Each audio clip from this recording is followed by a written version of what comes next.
tercer bloque de las jornadas UGYCAMBA 2015 aquí en la FADU. Vamos a presentar a los conferencistas. Darrick Hamilton es profesor asistente en Milano, la Nueva Escuela de Administración y Política Urbana, y miembro afiliado en el Departamento de Economía de The New School for Social Research. Es codirector asociado de la American Economics Association Summer Research y el programa de becas de la minoría. Obtuvo un doctorado del Departamento de Economía de la Universidad de California del Norte, Chapel Hill. Después de graduarse, recibió en 2001 el premio de disertación Rhonda Williams de la Asociación Nacional de Economía. Publicó artículos sobre las desigualdades en la salud, vivienda y en el mercado laboral. Sus artículos pueden ser encontrados en las siguientes publicaciones: African American Research Perspective, American Economics Review, Applied Economics Letters. Margarita Gutman es doctora de la Universidad de Buenos Aires en Arquitectura, profesora titular consulta de la Facultad de Arquitectura, Diseño y Urbanismo de la Universidad de Buenos Aires. También es directora de programas del Observatorio Latinoamericano de New School, desde donde dirige la beca Presidente Néstor Kirchner, que está organizada conjuntamente con la Universidad Nacional de San Martín y el Building Latin American Bicentennials Program. En la FADU UBA dirige el programa Bicentenarios y el programa Diseño y Desarrollo Social desde la Dirección de Programas Internacionales. Ha publicado 14 libros como autora, coautora, editora y coeditora. Esta conferencia se llama La política de vivienda social en Nueva York y quedan ustedes con los conferencistas. Muchas gracias. Tengo que empezar por decir que para mí es un... ¿Más cerca? Lo voy a comer. Para mí es un gran placer tener hoy la responsabilidad de presentar y entrevistar al doctor Darrick Hamilton, profesor de la New School University, como se dijo. Así que agradezco mucho a los organizadores de estas jornadas por este honroso privilegio. Digo que es un placer hacerlo aquí en nuestra facultad y en Buenos Aires, porque el profesor Hamilton representa una corriente de pensamiento en Estados Unidos que tiene contadas oportunidades de expresarse en estas orillas. Por lo tanto, resulta que son bien poco conocidas entre nosotros tanto las investigaciones de estos especialistas como algunos de los grandes problemas que existen en su país. Y el tema es que podemos encontrar más problemas y desafíos en común que lo que pareciera a primera vista, como por ejemplo las causas y los resultados de la inequidad, de la desigualdad, es decir, de la distancia, de la brecha entre los que más tienen y los que menos. No es por casualidad que en Nueva York, ciudad global y centro financiero mundial, luego de 12 años de la alcaldía de Michael Bloomberg, quien tuvo una reelección convenida a empujones, ganó un alcalde, Bill de Blasio, con un discurso totalmente inesperado para Nueva York, hablando de dos ciudades, las dos ciudades de Dickens, la rica y la pobre, y proponiendo toda clase de políticas para la población más vulnerable de la ciudad, que por cierto la hay en Nueva York. Presentamos ahora al profesor Hamilton y ha sido presentado ya por el locutor, por nuestro colega. Y lo que yo quiero decir fundamentalmente sobre él es que quiero remarcar que ha sido elegido recientemente presidente de la Asociación Nacional de Economistas Afroamericanos de los Estados Unidos, cargo que va a empezar a desempeñar muy pronto. Las investigaciones de Hamilton se focalizan sobre la estratificación económica, es decir, sobre las diferencias, y trabaja en especial sobre los problemas de la inequidad, tema que liga con la cuestión irresuelta en Estados Unidos de la discriminación y las brechas raciales y étnicas. Hamilton estudia en particular las causas y las consecuencias, es decir, los resultados en el ámbito económico y de la salud, de la inequidad étnica y racial en Estados Unidos, planteando a su vez propuestas para combatirla o superarla. Un rasgo notable de las investigaciones de Darrick, que si bien estudia las diferencias, las brechas, pero no solo la diferencia en los ingresos, sino también en la riqueza neta de la población. Riqueza neta que incluye bienes, propiedades, ahorros, capital líquido, capital financiero. Él es autor de numerosos artículos, como se ha dicho, sobre la estratificación socioeconómica y su impacto sobre la vivienda, la salud y el empleo. Y como es bastante evidente, todos estos temas tocan directamente al corazón de la problemática de la vivienda y su inserción en el ámbito urbano. Por eso entendemos que la presentación de Darrick, que va a ser ahora por unos 25 o 30 minutos, nos va a poner en contexto y explicar sus propuestas sobre el análisis y la descripción de esta brecha en Estados Unidos. Hablará por unos 25 o 30 minutos. Luego vamos a hacerle algunas preguntas que hemos conversado. Y si hay tiempo, tomaremos algunas preguntas escritas de la audiencia. Así que le ofrecería a Darrick que comience. Vamos a... Rolo, ¿tenemos la hora entera o tenemos menos que la hora? Ok, gracias. Entonces, Darrick, por favor. First off, I want to thank you for that warm introduction. Mention my appreciation to be at such a vibrant university at an important conference, and it's really great to have colleagues like Marga who can invite me here. I see her interact with students in her scholarship in New York City, and I can also see her in another setting. I can say that what I'm going to talk about might be largely in the United States context, but to the extent that there is a science of social stratification and intergroup inequality, what I'm going to talk about should be widely applicable, or at least some lessons should be able to be applied in this setting and other settings as well. Okay. There's an increasing global trend towards economic inequality. In this context, scholars, practitioners, and emergent movements are emphasizing the need to go beyond blunt instruments that measure inequality, like GDP and economic growth, and bring to focus economic indicators of attributes like happiness, human capabilities, and opportunity. These indicators involve elements of distribution and individual well-being. The World Bank's Human Development Index is an example of these type of measures.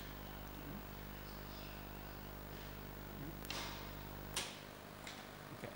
It is noteworthy, oops, I lost my lights. It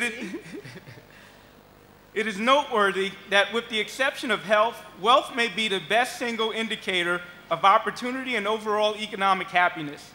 Wealth provides opportunity for human and capital investment, as well as the economic security to take risk and shield against loss. It is an indicator consistent with the economist Amartya Sen, what he has referred to as a human capabilities approach to development. The popularity of Thomas Piketty's book, Capital in the 21st Century, has brought considerable attention to the role of wealth in determining life chances and the growing problem around the world of structural inequality that is locked in at birth as a result of laws, policies, institutions, and economic arrangements.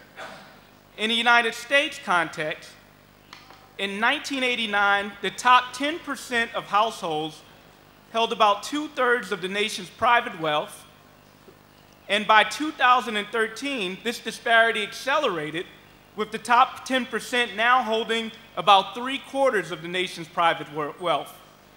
Moreover, the bottom half of all households in the United States own about 1%. That's a novel way of thinking about the 1% if you've been keeping up with the movement of the top 1% in the United States. However, what is frequently overlooked in this discourse is the group-based dimension of inequality. In the United States, race is an even stronger of somebody's wealth position than their class. As such, my comments today are going to focus on the racial dimension of inequality, and I will conclude with a policy to address this inequality, right? So data from the US Census and the US Federal Reserve demonstrates that the meager asset position of Blacks and Latino families prior to the Great Recession got even worse after the Great Recession. Right?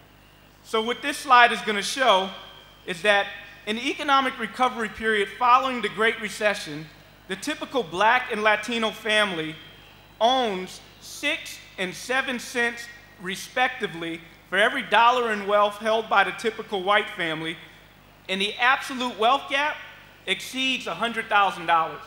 So what we can see on this slide, we can see this is the median net worth of the various families. So the median is what's typical, the middle family, what might be average.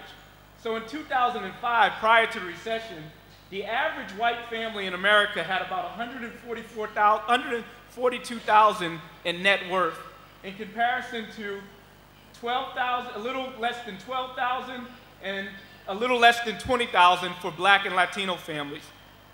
By the end of the recession, on into the economic recovery, we can see that now the typical Black household has 6 cents for every $1 held by the typical white family, and for Latino families, 7 cents. For Asians, you will observe that prior to the recession, they actually had greater levels of wealth than white families. But after the recession, they have less wealth, so they went from having about 25 cents more per dollar to now having about 83 cents, about 17 cents less per dollar as a typical white family. So what's the explanation? Well, Asian families were more likely to live in states that benefited the most from the housing boom that led up to the recession, and likewise were most likely to live in states that suffered the most from the housing bust as a result of the recession. So it's the housing price changes that indicates the rise and fall of Asian wealth. All right. So it's also noteworthy that the large racial disparity in wealth is not a phenomenon limited to the United States. For example, Omar Khan reports that in the United Kingdom, which is one of the few European countries that collects data disaggregated by ethnicity, 60% of Asians in Black households have no savings in comparison to 33% of white households. In addition, the average Bangladeshi household has about 10% of the assets of white households, while the average Caribbean and African descendant households in the UK respectively have about 34 and 7% of the assets of a typical white household. Regardless of age, household structure, education, occupation, or income, Black families in the US typically have less than a quarter of the wealth of otherwise comparable white families. Indeed, the lowest earning white families typically have more wealth than higher earning middle class Black families who typically reside in the middle of the income distribution. Perhaps more disturbing, the median wealth of Black families whose head graduated from college is about 33% less than the median wealth of white families whose heads dropped out of high school. We're going to let that blow away. When it comes to liquid assets, So these are assets that can readily be, thank you. These are assets that can be readily converted into cash to deal with financial emergencies. The typical Black and Latino families respectively have about $200 and $340 in liquid assets, which is a small fraction of the $23,000 in liquid assets reserved for the typical white family. Now, if we get rid of retirement savings, the typical Black family has about $25 in liquid assets. So that's $25 in the bank, which is, thank you. Yeah, perfect. Right, so the typical Black family has about $25 in comparison to the typical white family, which has over 1,000 times that amount with $3,000 in liquid assets. Okay. All right. So as I mentioned, the dramatic rise and fall of Asian assets is related to the housing boom and bust. So this slide is demonstrating, the top panel looks at rates of home ownership in the United States. And we can see that there are dramatic differences across ethnicity, where you have Blacks at the low end, so 45% of Black families own their home, in comparison to about close to 70% of white families.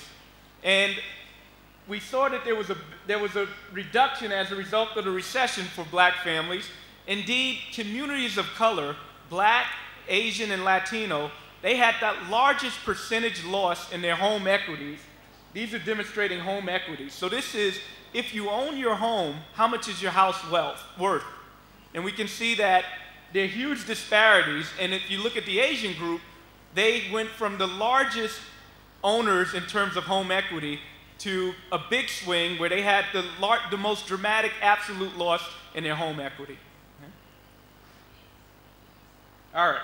So the lessons learned is that Black and Latino families have little liquid assets to take risk or deal with any type of financial emergency or job loss or anything happens. If you got to if you have to not use your income or you separate from your job, there's no nest egg for these families. Okay. We also know that communities of color suffered the most as a result of the recession, right? And then, as I mentioned, Asians suffered the most. But that's not it. Okay. The narrative is incomplete. All right. What does this tell us? It tells us, one, that asset markets are local, right? When we look at the Asian group, as I mentioned to you, the result of their high levels of wealth and the low levels of wealth after the recession had to do with where they were geographically located. So if we really want to understand what's going on across groups, you want to observe them in a local context where the housing prices and the wealth products and the asset products are common across all groups. Okay? So the US national data doesn't allow us to do that. What's problematic is thinking of Latinos and Asians as a homogeneous group is not accurate as well.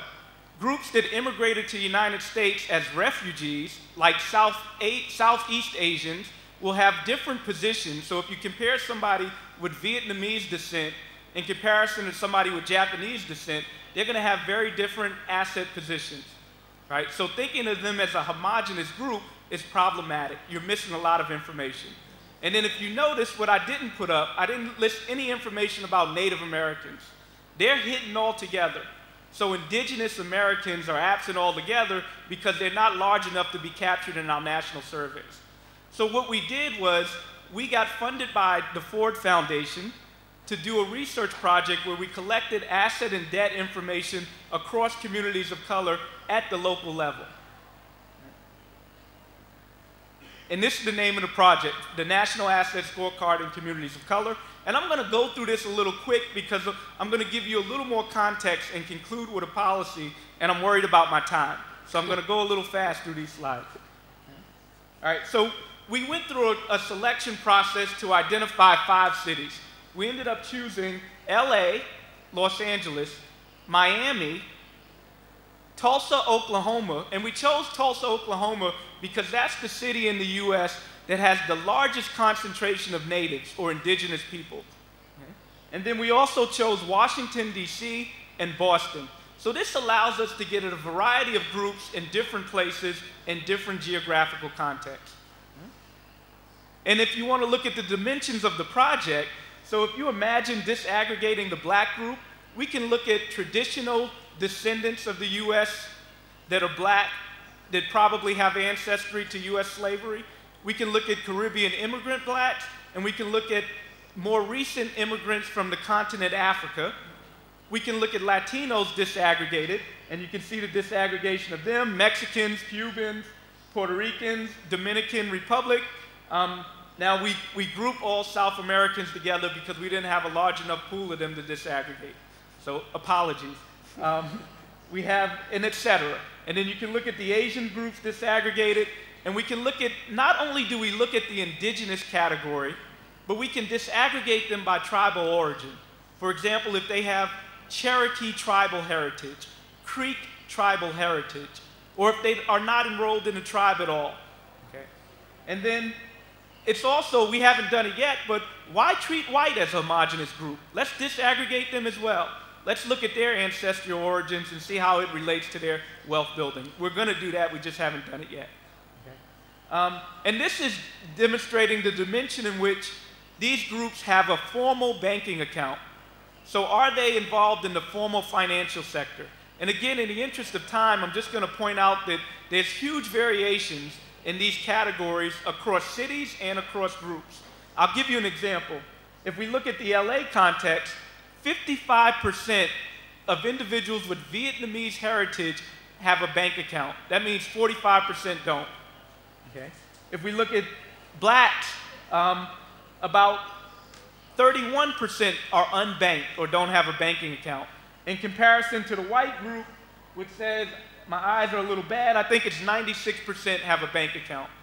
But then we can look at a different city context. The Vietnamese in a Washington, D.C. context, well, they're banked. In D.C., we can see that about 95% of Vietnamese have banking accounts there. So this is why geography is important, as well as disaggregating the groups. Okay? Now, we can look at the use of payday lending. Now, in the U.S. context, if you're not formally banked, we have these financial products, which many call predatory or exploitive, because they charge high interest rates to vulnerable populations. And what's noteworthy about this table is that the local context has different regulatory experiences. So in the Boston city, you have relatively low use of payday lending, in large part because of regulations on the industry. In Tulsa, Oklahoma, even the white group has a high level of payday usage.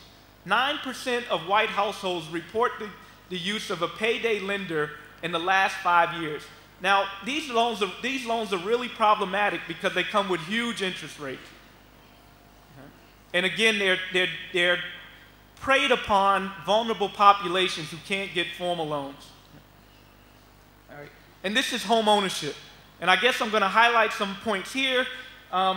If we look at Asian Indians, so these are individuals who come from Asia, the Indian Peninsula, and live in Los Angeles, they're a relatively low home ownership group. 43% own their homes. But as I'm going to show you in the next slide, they have high levels of wealth, right? We can look across the board at some Asian groups like Koreans. They have low levels of home ownership in LA as well. And we can see blacks and Mexicans also have low levels. We can look in Washington, D.C. Well, the blacks in Washington, D.C. have higher levels of home ownership, right? So there's variation in home ownership across the board, right? And some ethnic groups will have high levels in one city and low levels in the other. But why am I pointing this out? In the U.S. context, there's a narrative that home ownership is the driver of wealth. And I'm saying that this evidence would cause us to revisit that and say, well, not so fast. There are at least some examples of groups that are able to accumulate high levels of wealth despite having relatively low home ownership levels in certain cities. Now, mind you, Los Angeles in general has lower home ownership rates than a place like Tulsa, Oklahoma. Okay? All right. Again, I'm worried about my time, so I'm going to move on. And then this is the median wealth. Huge differences in median wealth, right? So black in Los Angeles The typical black household in Los Angeles has about $4,000 in median wealth. If we move down to the white category, I think I better look on my little sheet because my eyes are not doing so well.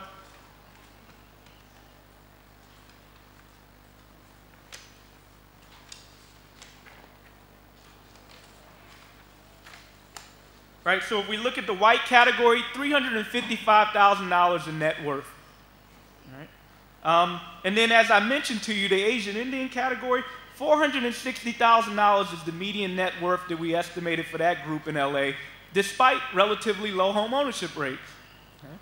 And that's the pattern. We can look at the African immigrant group. Now they have substantially higher levels of net worth than US descendant blacks at $72,000. But then if we look at them in Washington, D.C., that's not true. In Washington, D.C., they're more plentiful. There are relatively fewer African immigrants in LA, but more plentiful in Washington, D.C. But in that context, they have a little less net worth, probably not statistically significant different than their US black descendants. Okay? All right. So what is the point of all this? Some preliminary lessons. There's variation within broadly defined ethnic categories. So we shouldn't just think of groups homogenously with these big categories like Asian, Latino, and even black. We should disaggregate.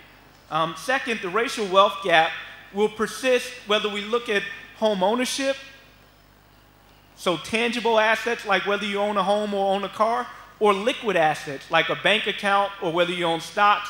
The gap still persists.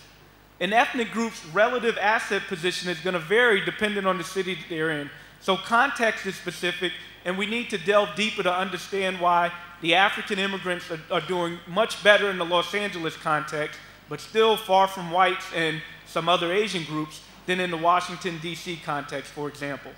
Okay? Home ownership varied across groups and across cities, and may not be the only driver of whether you end up with wealth or not. And then finally, there was substantial asset variation both across and within cities, with blacks and Mexicans persistently at the bottom. Okay. All right. So you understand the statistics and the context. Now let's turn back to rhetoric. Okay. So despite the persistent and enormous racial inequality, the public sentiment in America is for blacks to, quote, get over it, stop playing the victim role, stop making excuses, and take personal responsibility. The roots of this ideology can be traced to Oscar Lewis's notion of a culture of poverty. And the then Secretary of Labor, Daniel Patrick Moynihan, in his 1965 report, in which he categorized black families as being caught up in a tangle of pathology. The roots of this the contemporary version of this thesis is the post-racial narrative, in which America is characterized as largely transcending its racial divide. The narrative is coupled with the claim that whatever racial disparities remain are overwhelmingly the results of actions on the part of blacks themselves. If blacks and other impoverished communities simply would reverse their self-sabotaging attitudes and behaviors, full equality could be achieved in the great land of opportunity. The ascendancy of blacks to the most elite positions of societies are often put forth to make the case for this grand racial progress.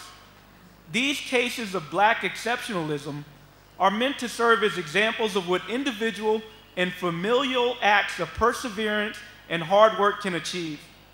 So the problem with these convenient anecdotes is that they're self-fulfilling, and they lack the systematic use of proper counterfactuals to empirically validate or invalidate their conjecture. Excluded from this analysis are all the cases of black Americans who exemplify perseverance and hard work, but do not attain successful outcomes. Of course, the election of Barack Obama to the highest office of the land is intended to serve as prima facie evidence of a post-racial America. The president himself is complicit in using his ascendancy in this regard. So during his 2009 address to the 100th anniversary celebration of the NAACP, which is the leading black civil rights organization in the US, Barack Obama identifies himself and the parental behavior of his mother as examples of racial transcendency. So he says, quote, "I was raised by a single mom. I didn't come from a lot of wealth. I got into my share of trouble as a child. My life could have easily turned for the worse. When I drive through Harlem or I drive through the south side of Chicago, I see young men on the corners. Now, these are black neighborhoods in the city. I say, there but for the grace of God go I. They're no less gifted than me. They're no less talented than me. But I had some breaks. That mother of mine, she gave me love. She pushed me. She cared about my education. She took no lip. She taught me right from wrong. Because of her, I had a chance to make the most of my abilities." Okay. So what is omitted from Barack Obama's narrative is the fact that his single mother had a PhD, and the fact that he received an elite education both abroad in Indonesia and domestically while on scholarship at one of the best elite private schools in Hawaii. Indeed, he emphasizes the love, motivation, and discipline that his mother instilled, which he presumes is lacking in the household of his black inner-city counterparts. So ultimately, the post-racial perspective defines the central problem facing the black community as not deep-seated structures of racism, but rather deficiencies internal to blacks themselves. Thus, the focus of policy becomes, how do we rehabilitate the black family? Herein lies much of the rationality for austerity policies. If behavioral modification is the central issue, why fund government agencies and programs which at best misallocate resources to irresponsible individuals, and at worst create dependencies that further fuel irresponsible behaviors? I would conjecture that the wealth gap that I presented before makes all of that stuff hogwash, and I'm going to talk a little more about that. Yet at every level of education, the black unemployment rate is about twice as high as the white rate. Indeed, white high school dropouts have lower unemployment rates than blacks who have completed some college education. This continues a structural trend in which the black unemployment rate remains roughly twice as high as the white rate. In fact, over the past 40 years, there's been only 1 year, and that was in 2000, in which the black unemployment rate has been below 8%. In contrast, there have been only 4 years in those 40 years in which the white rate has reached 8%. Education is not the shield from unemployment for blacks. The unemployment rate for black recent college graduates exceeds 12%, right? And the national rate is closer to 5%, by the way. Okay? So this is not intended to diminish the value of education. I am at a university after all. There is clear intrinsic value to education, along with a public responsibility to expose everyone with a high-quality education that teaches them to synthesize and infuse information into big ideas, with encouraging teachers trained to deliver curriculum from grade school all the way through college. What is concerning is the overemphasis of education as an investment good, especially in the context of closing the racial divide, right? Particularly in the domains of employment and wealth. The racial employment and wealth gap are enormous and persist at every level of education. Look at this slide, for example. In this slide, we can see that whites who dropped out of high school, so if you're in a white family and you dropped out of high school, you have about 33% higher levels of wealth than if you're in a black family and you have a college degree, right? So clearly education doesn't translate in closing the racial wealth divide. If we look at employment, so does working hard close the racial wealth gap? If your head of household is black and is full-time employed, we can see that their wealth is going to be less than if you are in a white family and the head of household is unemployed. So working hard doesn't close the racial wealth gap either. All right. So nonetheless, austerity and intervention policies like Barack Obama's, so Barack Obama issued this policy in the US context in which he labeled My Brother's Keepers initiative, which attempts to incentivize so-called defective black males to be more employable rather than address. So the problem with this problem is that it doesn't address the labor market conditions in which these black males face. And they're consistent with an economic orthodoxy of market primacy in determining allocations and distributions.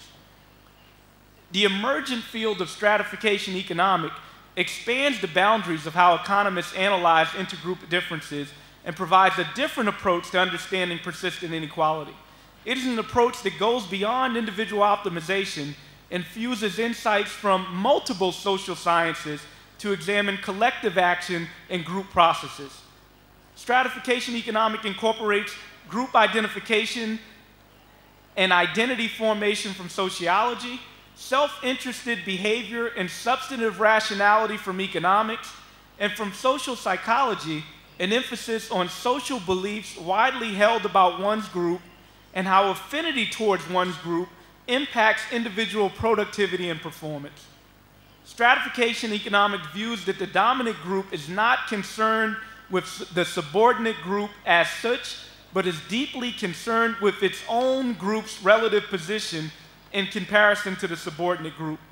So why is this important? Race prejudice constitutes a defensive reaction. It's a protective mechanism, and it serves the function of preserving or enhancing the position of a dominant group. If we want to extend this beyond race, we can think about it in other forms of stratification. It could be gender, it could be class, thank you, right? Stratification economics looks far beyond individual factors and investigates structural factors and contextual factors that preserve the relative status of dominant groups via intergenerational resource transfers and exclusionary practices to explain intergroup disparity. Thus, a major task of stratification economists is to identify and understand the structures that establish and sustain intergroup inequality, and to craft innovative routes to move society in a direction that will reverse this inequality. So my colleague, William Darrick at Duke University, and I have advocated for baby bonds. So these are substantial child trust accounts set up at birth to address the enormous racial wealth gap. The United Kingdom has already implemented a universal child trust program. The range of dollars that they funded it at was much lower than what we envisioned. And however, due to growing fiscal austerity, the program lasted only from 2005 to 2010. Okay? So the primary source of wealth is inheritance, bequest, in vivo transfers. These intra-family resources provide seed capital for a young adult to purchase a wealth-generating asset like a home or a new business that will appreciate and build economic security over that individual's lifetime.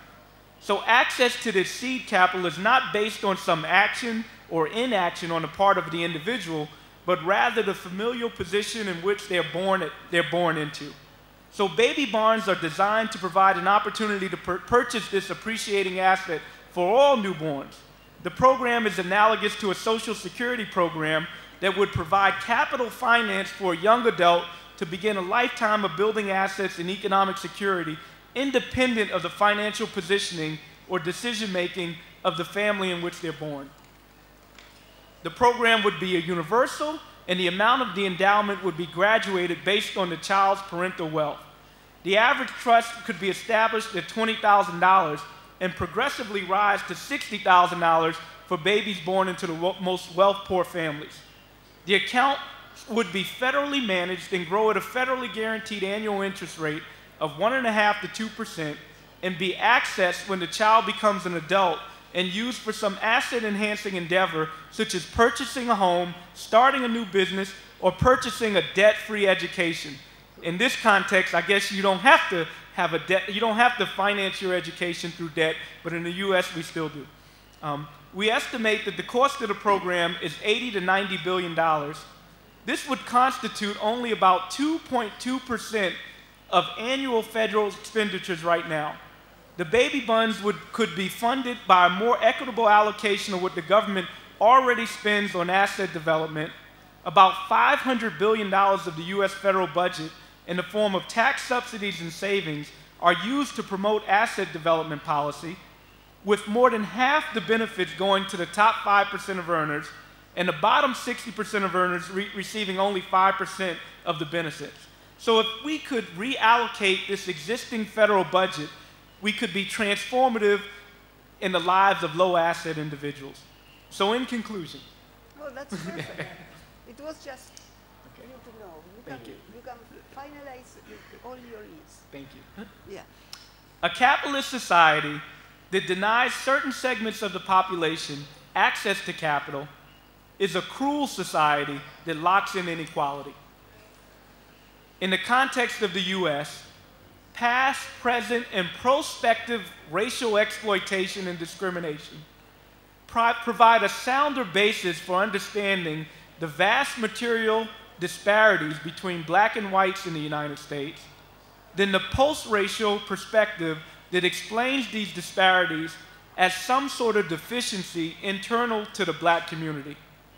Addressing group-based inequality will require that we move beyond the orthodox economics perspective, which emphasizes deficient skills, norms, and behaviors, and incorporate a stratification economics approach to understand inequality and to pursue bold policies like a baby bond program, which would provide a substantive access to asset building, economic security, and upward mobility for all Americans. Thank you.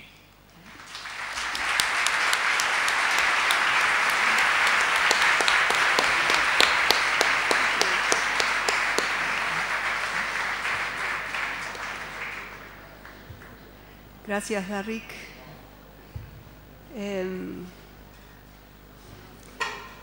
Estos son conceptos y temas que pocas veces estamos expuestos desde estas orillas sobre problemas en el norte. Tendría que decir que si bien el análisis de Darrick sobre las diferencias entre diferentes etnias y razas en Estados Unidos no aparece con la misma fuerza acá. Eso no quiere decir que no esté y que no exista, solo que no hay muchos trabajos sobre esto y no hay una narrativa sobre esto.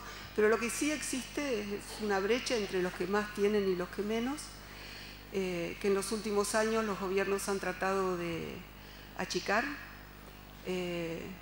Y lo que es interesante, por lo menos creo que para nosotros, es ver y palpar con detalle los problemas de las brechas en una gran nación del norte como se la conoce, cuyo conocimiento nuestro desde estas orillas es estereotipado o viene por las grandes corporaciones que nos dan una versión de lo que es ese país cuando hay otras versiones y otras personas y estudiosos y políticos que tienen una opinión diversa sobre las políticas oficiales de Estados Unidos. A mí me gustaría hacerle unas preguntas a Darrick. Algunas ya las contestó, porque lo hablamos antes. Y son 4 grupos de preguntas en realidad, no sé si alcanzaremos, pero se las cuento.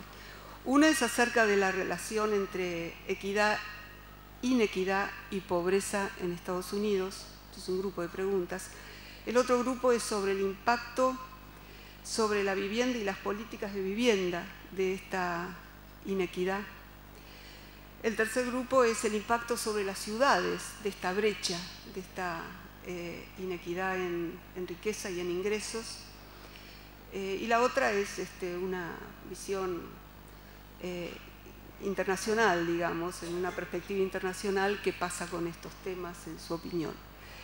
Entonces voy a empezar por la primera y la voy a reducir un poquito en relación a cómo juegan inequidad y pobreza. Él habla de riqueza y es como que a mí se me traduce en pobreza inmediatamente. Lo tendríamos que que discutir un poco, pero bueno, me salió del alma, no sé si lo puedo fundamentar. Y dado los hallazgos que has tenido sobre la inequidad en ingresos y en riqueza, en especial entre los distintos grupos raciales y étnicos en Estados Unidos, y teniendo en cuenta el general estancamiento de los salarios en Estados Unidos desde la década de los 50, ¿qué relación o qué impacto es posible establecer o identificar entre ese estancamiento, la pobreza y el grado de inequidad?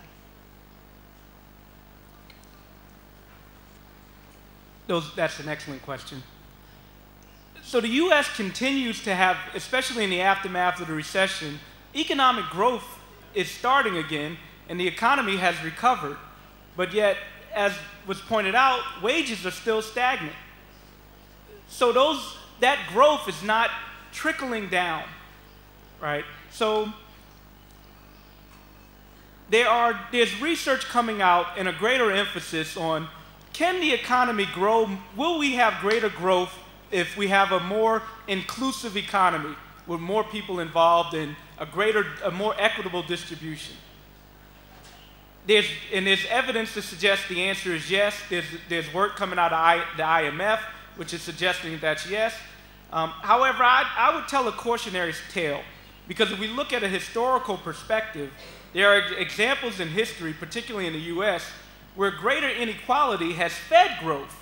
By keeping wages low, corporations are able to have lower costs and take that revenue and perhaps invest it into other business practices and grow the economy, right? The counter narrative is that by not having a more inclusive society, you're not tapping all the society's resources. So there could be, for example, that black child in Harlem who, if he was afforded a college education, might eventually cure cancer, so everybody could benefit. Simply put, I would say that we need to change the paradigm on how we measure economic health, particularly for nations. Rather than getting caught up so much in economic growth, we need to think about inclusion. Do we have an economy where individuals can pursue their human capabilities? I want a society where people have choice. We can even use language of the neoliberals that say things like freedom. What does freedom mean? Freedom means the ability to have agency in one's life. And we know that if you have poverty, you don't have a lot of agency in your life, right? And then I wanted to come back to the notion of the differences between wealth and poverty, right? We need societies that have a social safety net to keep people when people are in poverty so that they won't fall below a certain level. We need subsistence policies so that people can have decent housing, decent education, et cetera, et cetera. But I think wealth is a different concept than income or poverty. And we can even think about asset poverty as another measure. Wealth is really about agency. Income is about subsistence. Most people don't save their income, especially in the US context. Most of the savings in the US, when it comes from individuals, unless you're in the top 10%, comes from some instrument that gives you automatic savings. For example, if you in the US, if you have a mortgage, you make that mortgage payment once a month. That's an automatic mechanism of savings because you're paying down debt.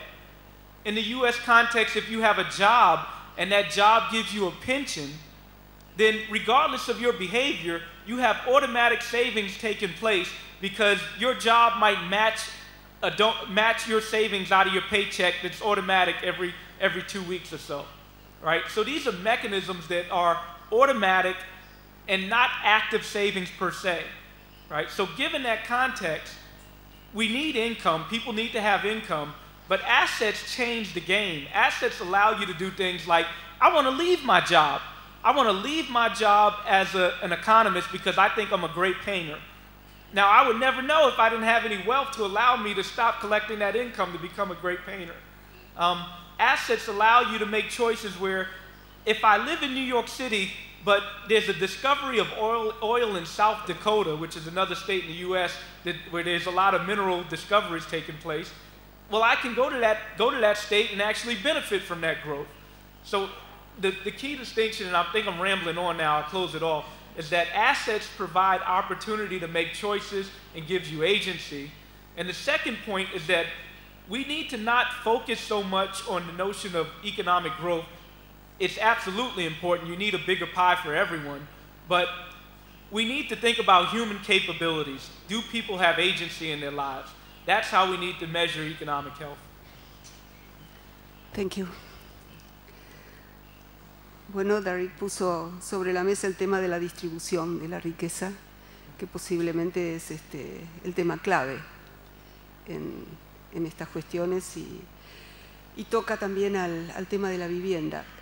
Pasando al segundo grupo de preguntas, con respecto a la vivienda y las políticas de vivienda, ¿cómo se relaciona? ¿Qué impacto o manifestación tiene dicha inequidad sobre la vivienda y en particular sobre las políticas de vivienda, tanto federales como municipales? Esto viene en varias capas, esta pregunta. Otra sería qué pasa con el impacto sobre la vivienda de los distintos grupos raciales.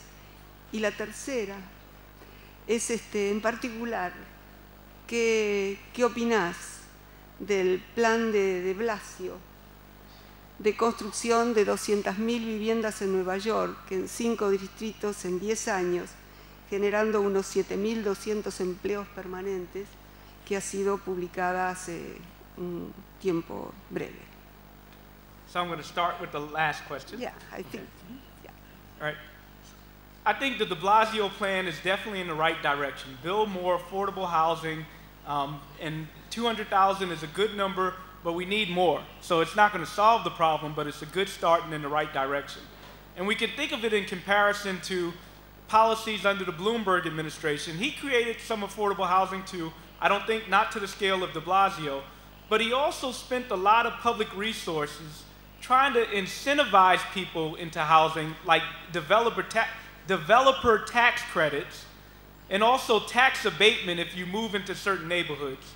The problem with trying to use taxes to incentivize some of the people that are better off to build more affordable housing or to move into neighborhoods to improve them is that you actually could be accelerating gentrification, right? So if I have relatively high levels of income or wealth, and I can get tax abatements if I live in a neighborhood that is less well developed, then you're bribing me to move into that neighborhood under the idea that somehow my residents in that neighborhood will trickle down and improve the neighborhood for others.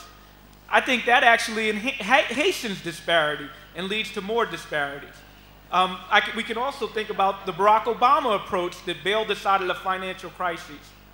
So everybody's familiar with the financial crises, and a lot of it came up as a result of faulty products in the housing market that ended up with these loans in which people were not going to be able to pay because it was a speculative market, and we had a financial bubble where the banking sector was going to be in trouble, and we had bailouts from the government.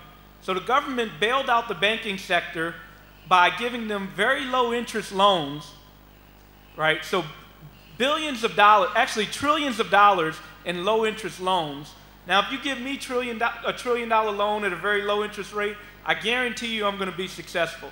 So the banks were successful. They were largely successful. And we needed this, right? So we didn't need the financial industry to collapse. That would be bad for everybody, right? Too big to fail. The whole economy would collapse if the financial industry failed. Well, the problem is the banks not only were bailed out, they were allowed to keep their troubled assets, which included the mortgages that they had. So they turned around and foreclosed on people anyway, right? So you had a case where the banking sector recovered, the economy didn't collapse, but people were foreclosed upon, right? So we can imagine other strategies. Suppose the federal government had purchased those troubled assets, or when they bailed out the banks, stipulated that they couldn't foreclose on those loans, or they had to restructure those loans. Well, then poor people or people that are not so well off that own homes wouldn't have lost their homes, right? So I think there was a better way in which we could have addressed the financial crises rather than giving out trillions of dollars of loan at very low interest rates with no conditions. Okay, and I think there was one more question. Yeah, right. it is about housing, federal policies of housing and municipal policies of housing. Right, so we saw what took place with the Barack Obama administration, and then on the local level, there are things that can be done. Let me mention a very successful program that took place in the U.S. that I don't think many people know about. It's called Mitchell-Lama Housing Projects. And they're not low-income housing projects, but what took place, I think they were around the 1970s and 80s, early 70s, sorry. Working class people were they built new developments in fairly affluent neighborhoods for working class individuals to go into, and they gave them ownership in those units, and they said that the only condition was that you had to live there for a certain period of years. So let's say it was 10 years. So if you were to establish residency for, say, 10 years in the neighborhood, so that you wouldn't just be speculative, you buy the unit and then turn around and sell it, then you would actually end up just owning it without any state involvement. That policy was very successful because it created an asset-based middle-class group simply by providing them with ownership to an asset, right? So that's one way we can go. Rather than giving rent subsidies, we can think about ways in which we give people ownership so that eventually they'll be able to become part of the asset class and actually own something, right? Rather than pay rent, let them pay mortgages, right? And that's the U.S. context. Let me say one more thing, and I know I'm talking a little long, but another way to think of this is imagine public assets versus private assets. In the U.S. context, we have a very private asset type structure where ownership is often in the hands of individuals and families. Another way to think of asset building is think of public assets. So if we had things like a park is a public asset, access to clean water is a public asset, access to clean air is a public asset, right? To the extent that the state divests in public assets and privatize these assets, then we really have to be cognizant so that everybody will be able to get access to these private assets. But I've been talking a lot about private assets, but there are other ways in which we can do this by thinking about expansion of public assets where everybody can be included and have access as well. Bueno, no se me ocurre un comentario más atinado o más cercano, digamos, a ciertas políticas que están siguiéndose en nuestro país en los últimos años. Bueno, tenemos unos minutos más. Me gustaría preguntarle a Darrick sobre un tema que sale de un estudio que fue recientemente publicado por Eduardo Moreno en el marco de UN Habitat, que muestra que las inequidades, las diferencias, son más grandes, son más agudas en las ciudades que a nivel nacional agregado de cada país.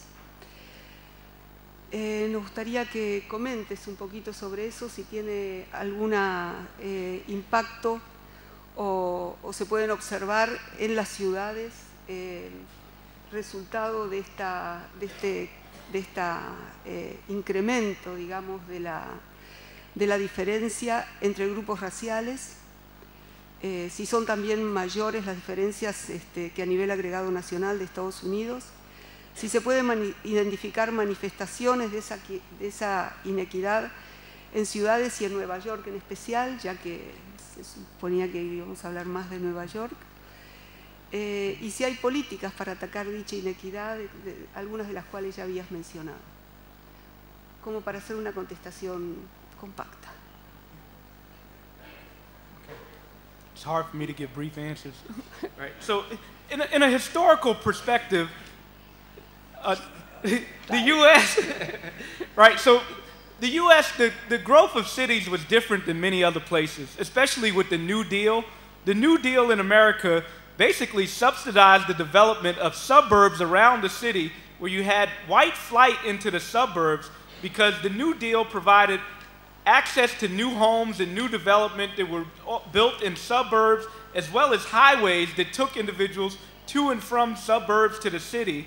So you had an unusual development, especially in comparison to Europe, where the suburbs were built out first around the period of post-World War II, and you ended up with those highways having the effect of providing greater access to the suburbs and dividing neighborhoods in the inner city, literally having a highway being built through streets so people couldn't cross from one neighborhood to the next, and it ended up with urban blight, and you had the situation of redlining, where banks wouldn't lend to certain areas in the city, and you had concentrations of poverty and racial concentrations.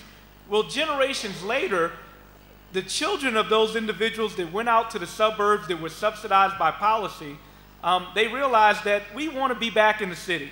They realized that we don't want to live in the suburbs. We want access to the cultural heritage and the vibrancy of the city. And now we have the phenomena of gentrification taking place in the city, where you have better off individuals who now desire to live in the cities and are buying property in the city. So areas that had previously been blighted by urban renewal, now they're desired areas, and people want those areas that were previously slums, and it's leading to inequality and displacement in the cities.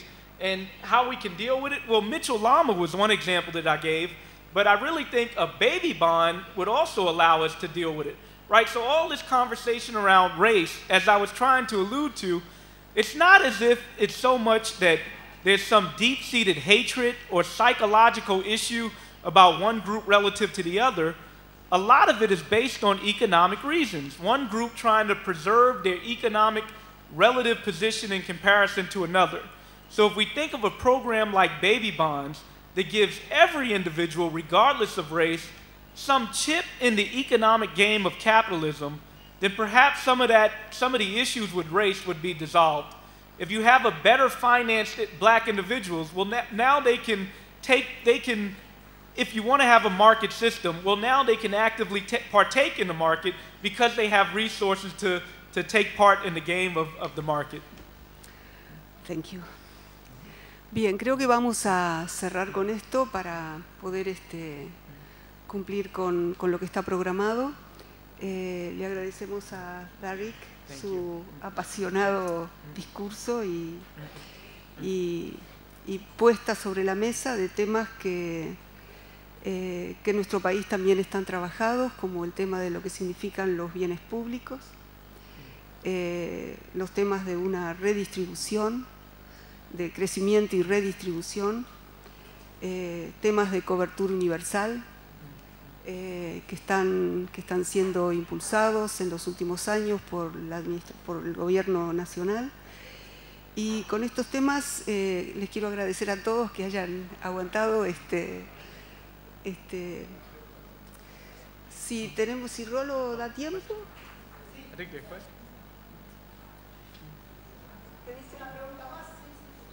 Bueno. Bueno. Fuerte.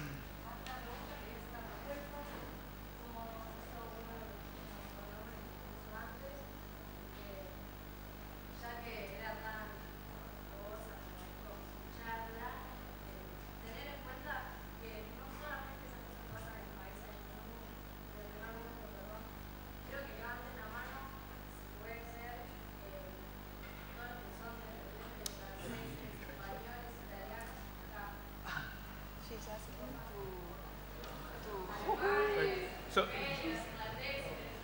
well, you can translate this as well?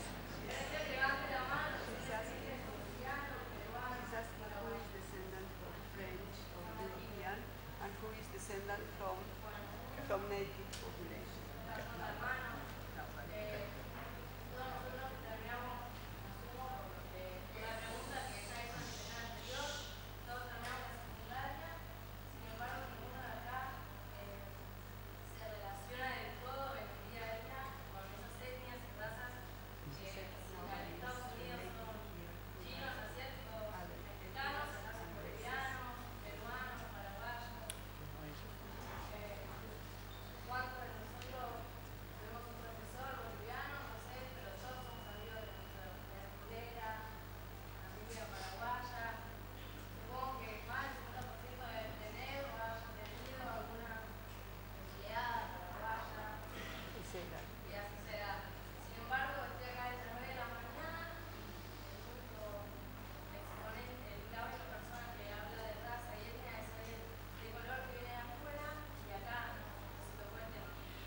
Bien, eso era una de las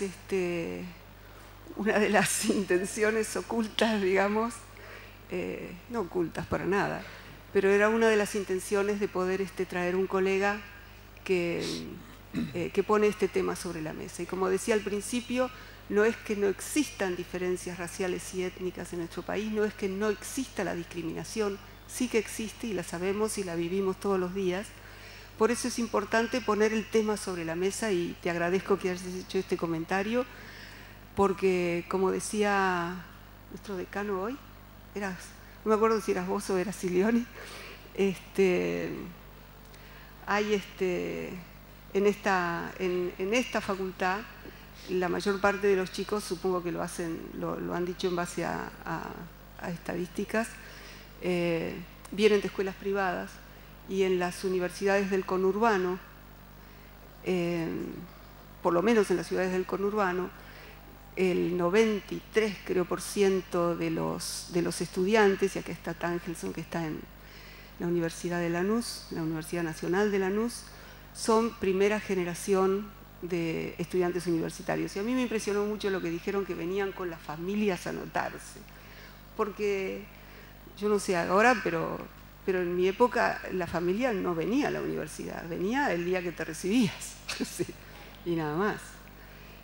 Así que eso me parece que es importante tenerlo en cuenta, y también hay estudios sobre la cantidad de población en nuestro país, no me acuerdo las cifras, por supuesto, y no quiero inventarlas, pero que hay una gran cantidad de población en nuestro país que tiene ascendencia indígena, en tercera, cuarta o quinta generación para atrás. Claro. Y me parece importante, y te agradezco el comentario, porque nuestros hermanos latinoamericanos están acá para mejorar su vida y para mejorar la vida de la patria grande de América Latina, no solamente de la Argentina. ¿Hay otra pregunta más? Can I answer real quick? Yes. Okay. Right. So, well, I think I heard a little bit of the question through translation, so I apologize that I didn't hear it all. But two things, and they're echoing a lot of things that Margaret just mentioned. First, I'd say that to the extent that this is generalizable, and it really is, there are many forms of social stratification beyond just ethnicity and race, and I dare say that Argentina has social stratification, and that these groups will face some forms of barriers in their ability to accumulate resources that would be analogous in some ways to racial stratification in the US. That's one point. And then the second point, and this might be somewhat provocative or controversial, when you pose the question to look around and see how many hands up, that's not by accident. One might question, why is that? Especially in this day and age of globalization, why is it that Argentina population is so homogenous? Why isn't it more heterogeneous compared to some other countries? Now, there's unique histories and reasons, but one might want to question those histories and try to dig deeper and understand, how did your country develop the way it was with X population in comparison to some other countries? Yeah, yo diría que la población no es homogénea. La narrativa sobre la población es homogénea, que es totalmente distinto. ¿Querías hacer una pregunta? Vení, hacela acá si te la puede. No, solo preguntar si han llegado noticias, algún video en estos días de que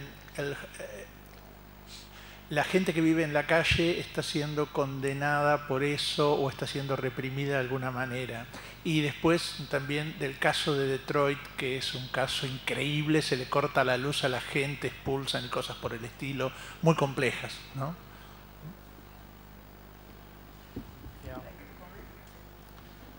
Yeah, I mean, it's dramatic and disturbing, especially in a country with the resources and wealth of the United States. We are really transcending to a neoliberal society that is putting all the onus and blame on individuals, and you've presented a dramatic case where the state itself has cut off of vital resources on certain parts of the population, such as water. And it's absurd that in the US context, or any context, that individuals don't even have access to water. And again, I dare say that it is the narrative that has shifted responsibility of these individuals simply don't pay their bills, so therefore they're going to get their water cut off. It's a narrative of personal responsibility. Bien, con este comentario damos por terminado esta sesión y los invitamos para la próxima.